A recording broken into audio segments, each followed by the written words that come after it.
Hello everyone, welcome to the video. We are the Medieval Mythbusters. Now, we have come together as a team to help you understand what is correct and what is not correct about medieval warfare, culture and society. Today we're going to do a video on the top 5 myths about warfare and equipment. I'm Thomas from Medieval Review, and I'm going to talk about some common myths of European medieval armor. Hello everyone, this is the Metatron speaking. Today we're going to talk about the samurai. I'm Shad Brooks from the YouTube channel Shadiversity, and I'll be addressing the 5 most common ways on how to tie your shoelaces with your teeth. Okay, I'm really talking about the 5 most common sword myths. And I, myself, little old Antony Cummins, I'm going to take you through the ninja and everything wrong with that. I hope you enjoy the video. All the information you need will be down below in the link, so come see us, and I hope you enjoy this myth busting about medieval times. Ninjutsu is not hand-to-hand combat. Many people believe that the art of the ninjutsu, is hand-to-hand combat. This does not appear anywhere in any historical text. It was created in the 1950s, 1960s by one man, and then it burst onto the world scene from that point. One of the most common myths about medieval armor is that a full suit of it could only be worn by a knight. Now, there's a lot of reasons this myth may exist, some of which I'll actually talk about later on in this video, but I think the primary reason is that people thought it was class restricted. Now, that's actually just not the case. Medieval knights, sure, they would wear armor, but they weren't the only ones. Mercenaries wore it, brigands wore it, even a tailor, as long as he could afford it, could buy and wear a full suit of armor. In fact, the exact opposite of the myth is actually the most commonplace thing, where a lot of times people were required to at least wear most of, if not an entire suit of armor, for the purposes of going to battle. So no, it was not class restricted at all. The first point I'd like to cover is that of weapons. What was the weapon of choice of the samurai class? Of course, when we think about the samurai, the first weapon that comes to mind is a katana. And mind you, this is not a katana. This beast here is an odachi, but it still helps us out imagine what we're talking about. Now, the reason for that, the reason why the katana has become, or the sword in general, has become the ineluctable companion of all samurai and their weapon of choice is because of Hollywood and video games. They have popularized this idea of the sword being the most important weapon and the first weapon of choice of the samurai. Now, the katana was an important weapon, it was an important symbol for the samurai class. It was the last resort, meaning that there were other weapons that would have been more important and effective on the battlefield. The katana was used and worn by the samurai while roaming town, for example. But on the battlefield, samurai would use either polearms, meaning yari, spears, and naginata, bladed spears, shall we say, and, most importantly, the bow, the yumi. Because please do keep in mind that the samurai were not only mounted forces trained for hand-to-hand combat, but they were also, if not primarily, archers, meaning ranged units. You just have to pull it and then leave it. So the first subject to address is the matter of weight. The weight of swords is very misunderstood. There are some swords that are considered to be crude and heavy and other swords that are considered to be particularly light and nimble. Now granted, there are some swords that look as light as they appear, for instance the small sword, but in regards to the standard one-handed and two-handed types of swords that you see in many different cultures, their weights are very comparable. Most swords weigh around 1.1 to 1.2 kilos. European arming swords, the average weight 1.1 kilos. The katana, that ranges between 1.1 to 1.3 kilos. The European longsword, that's about 1.1 to 1.8 kilos. The weight of the rapier also sits around that 1 kilo mark. You see, the rapier is generally considered a light sword, but that's a misconception because they have transferred weight, they have not removed weight. So instead of taking away weight from the blade and just leaving it, they take away weight from the blade and it's added to the handle, the protection. You see, weight is a very misunderstood thing when it comes to swords. Just because a sword is a little bit heavier than other swords doesn't mean it's worse. In some cases, and indeed a lot of cases, that can mean that it's a better sword and has greater cutting capacity. In addition to that, a sword that is technically lighter can feel heavier if it has poor balance, and a sword that is technically heavier can feel lighter than swords that are also technically lighter if it has good balance. And good balance doesn't mean being close to the hilt. That's a misconception. Good balance means the sword is balanced in the right way to complement the way in which it is supposed to be used. The ninja suit is a myth. Well, kind of. The ninja suit, as you think of it, is actually just traditional Japanese clothes. And actually, wearing a mask in Japan is not that out of sorts. It is seen in Japan, and there are many different types of masks. So having black clothes, having Japanese clothes, and wearing a mask does not make you a ninja. In fact, you could probably see that in old Japan. What is suspicious is actually hanging around from the roof beams dressed in black in the middle of the night. That's the suspicious bit, not wearing a mask. Now, it doesn't mean that ninja didn't wear this, it just means that ninja would wear different things for different situations. So did ninja ever wear the ninja mask? It's still yet to be discovered, but in actuality, most historical documents point to the fact that they wore nothing on their faces. A lot of people think that armor in the Middle Ages was extremely heavy and limited the mobility of the person wearing it, to the point that they would actually need a crane to lift them up onto their own horse. But that's actually not the case at all. In fact, mobility and weight were key concepts in armor design. And throughout the entirety of the Middle Ages, someone wearing a full suit of armor of different varying types could weigh anywhere between 40 pounds to 70 pounds. That's roughly 18 kilograms to 32 kilograms. It's actually not as much weight as you'd think when it's distributed all over your body. To give you a modern day comparison, that 40 pounds is about what a modern day firefighter wears, and that 70 pounds, modern day military soldier. And they are both mobile, so the person in the Middle Ages wearing a full getup of armor, they could run up a hill, fight a battle, and even jump on their own horse. Well, maybe not so much Henry VIII, because he was a pretty large guy. He might have needed a crane even without armor. No sources to back that one up. The second point I'd like to bring up is that of armor. Now, samurai armor is a big misunderstood topic again, and I notice that one of the most interesting misconceptions that I find on forums and blogs is that of samurai armor being extremely lighter if compared to European armor. Now, this statement doesn't make sense for a simple reason. What century are we talking about, and what area in Europe are we talking about? Now, if we don't answer to these two specific questions, then our statements will not have any academic weight. For instance, if we take Tosei Gusoku, or modern armor, so we are already in the 16th century, like the full set of armor that I own, that you can see here. This is probably the samurai harness that most people imagine when they think of a samurai. Now, this kind of armor, again 16th century, is a lighter counterpart if we compare it to same period European armor, so if we compare it to full plate armor. Now, the armorers in Japan at that time, they had started to tailor the armor at the waist, considering the fact that you would bear most of the armor's weight on your hips, supported by your core, which is a common point, by the way, with European armor. But samurai armor is lighter after all, mostly because of the fact that there is no mail underneath most of the times. The protection for the arms is basically cloth, little bit of mail, and some plates. But if we look at, for example, 12th century, 10th century knight armor, then we're talking about mainly mail armor, excusing the pun. So what was the armor issued to the samurai at that time in Japan? Well, we've got yoroi and o-yoroi. Now, if we consider o-yoroi, for example, then at that period, samurai armor would have been a lot heavier than European armor. So it really depends on what period we're talking about. As a matter of fact, if we look at these pictures, you can see that the pauldrons are considerably bigger than the Tosei Gusoku that I own. And the door, or cuirass, is not tailored at the waist. It did not have that sort of technology at that time. Thus, most of the weight of the armor would be borne on the shoulders.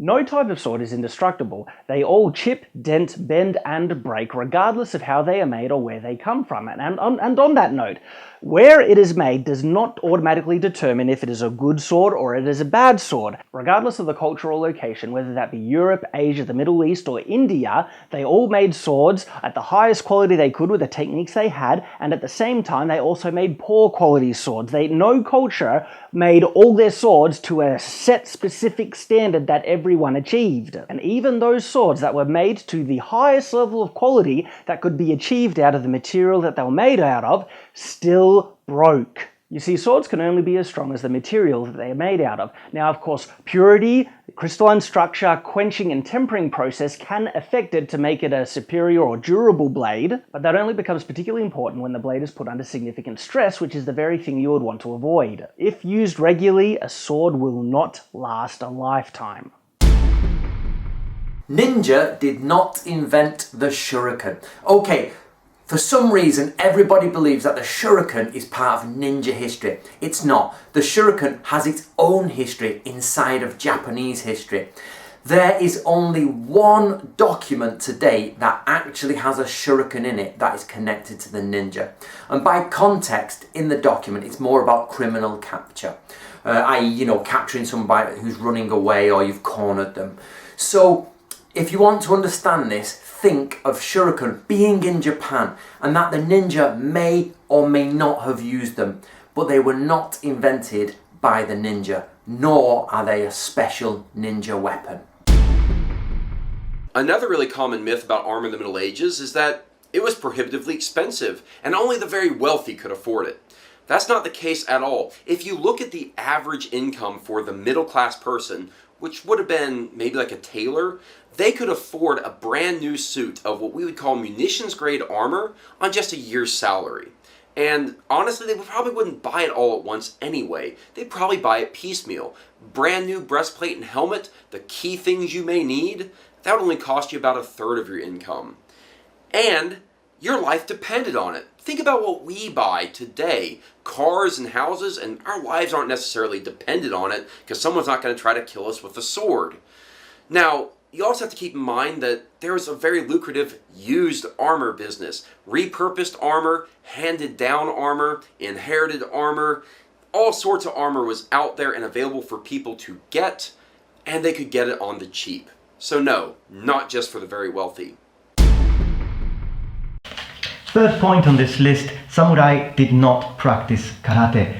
Most of the martial arts that we have in mind when we think of Japanese combat did not exist. Karate, to mention one, was introduced to Japanese isles from Ryukyu, meaning the area where Okinawa's main island is in the south of Japan, was introduced to the Japanese main islands around the 20th century, and it is a relatively modern martial art. Basically, the same goes for all Japanese martial arts that finish with the ideogram do, which means way, meaning inner way.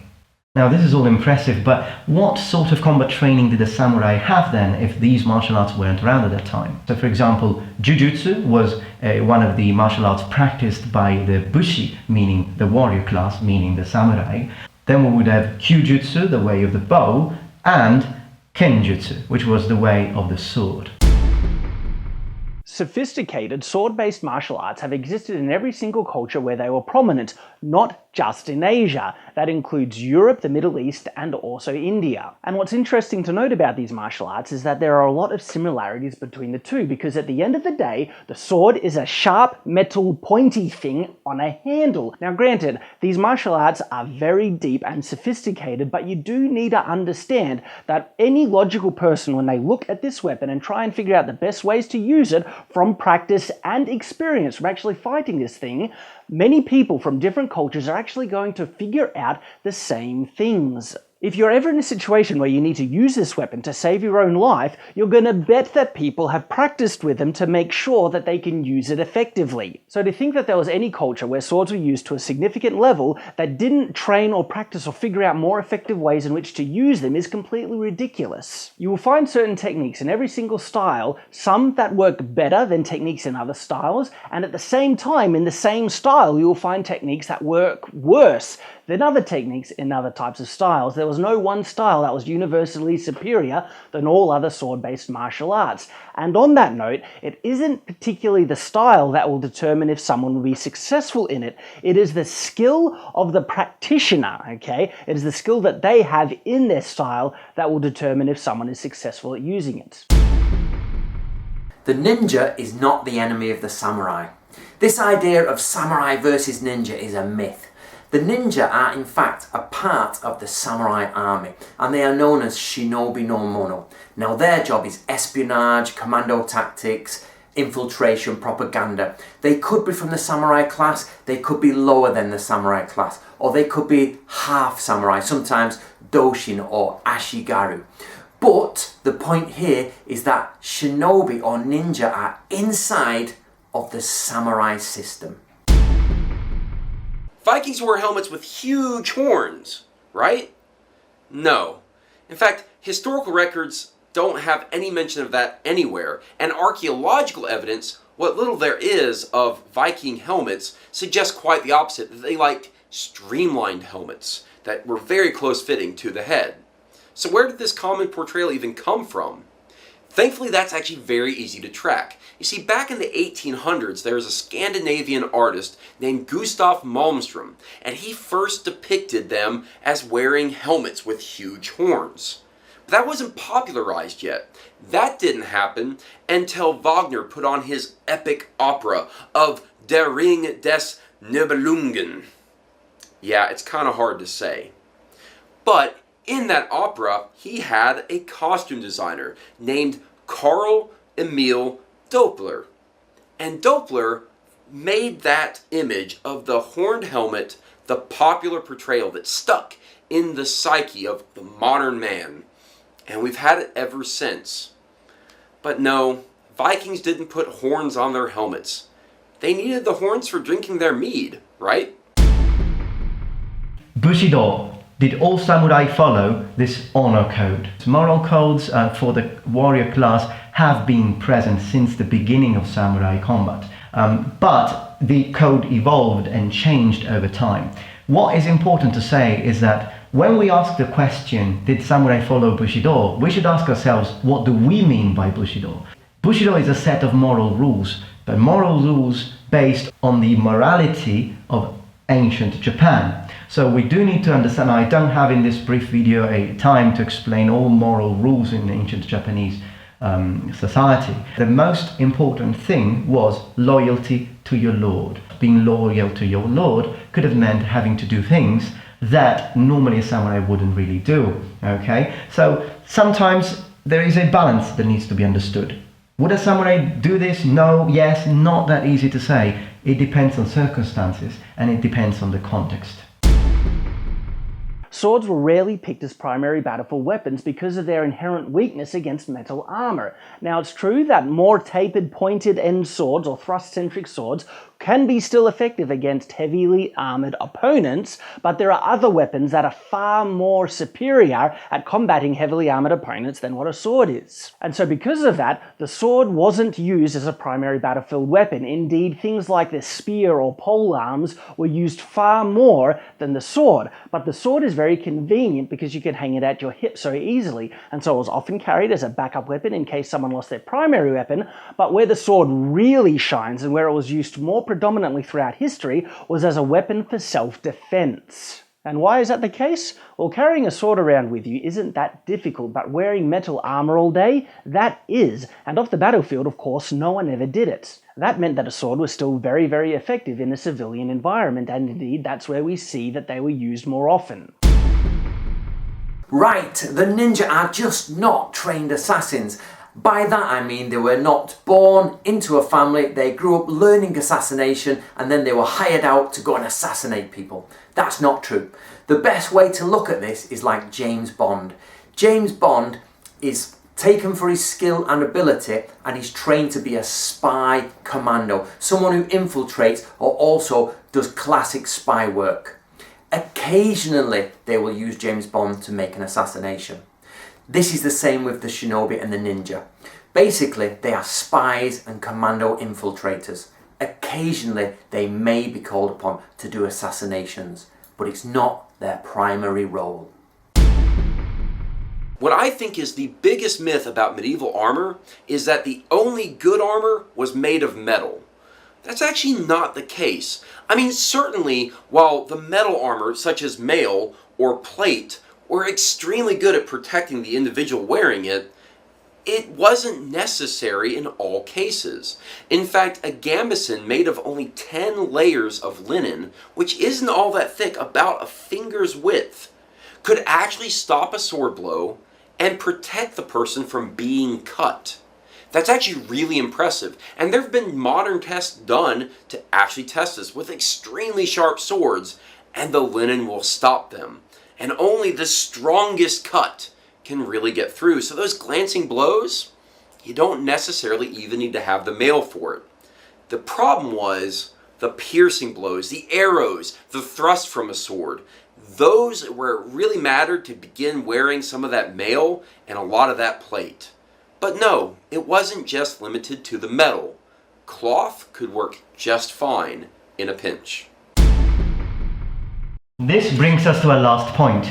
Would a samurai use a gun? Now in this case, this is a Tanegashima Teppo, a matchlock type arquebus or musket, if you will.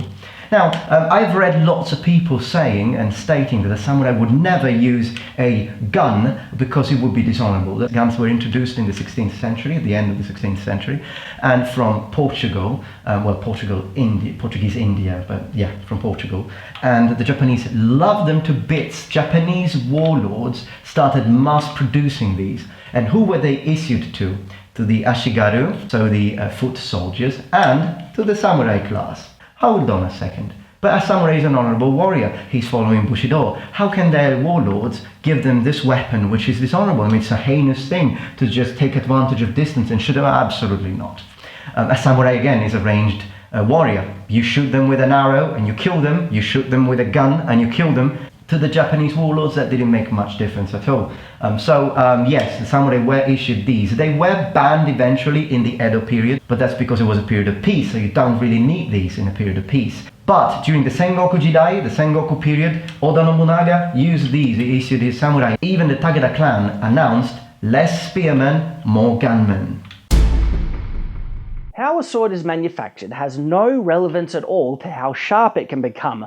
Where it does become important, in regards to its manufacturer, is how long it will be able to maintain that sharpness. And that means you can have a sword that is made out of pure iron and have it be just as sharp as a sword that is made out of properly tempered carbon steel. The iron sword will simply lose its sharpness quite quickly in comparison to the other type of sword. And on that note, you don't always want a sword to be as sharp as it possibly can be. Why? Because the sharper the sword is, the more fragile the edge is as well. And so if you want an edge to be more durable, you wouldn't make it as sharp as it possibly could become. You see, a sword does not need to be sharp enough to shave with to do the damage that swords are commonly ascribed to being able to do. Sharp enough is sharp enough, and anything more than that is actually overkill. I hope you enjoyed that. We've had Metatron, we've had Medieval Review, and we've had Shad, all of us doing our own subjects. I hope you've enjoyed it. Please, if you're interested, click below. There's links to everyone's channel there because we've all shared this on our channels. If you enjoy medieval history, pass this around and we will do more collaborations in the future with this medieval myth-busting team. So I hope you enjoyed it and I hope you have a good day. See you later.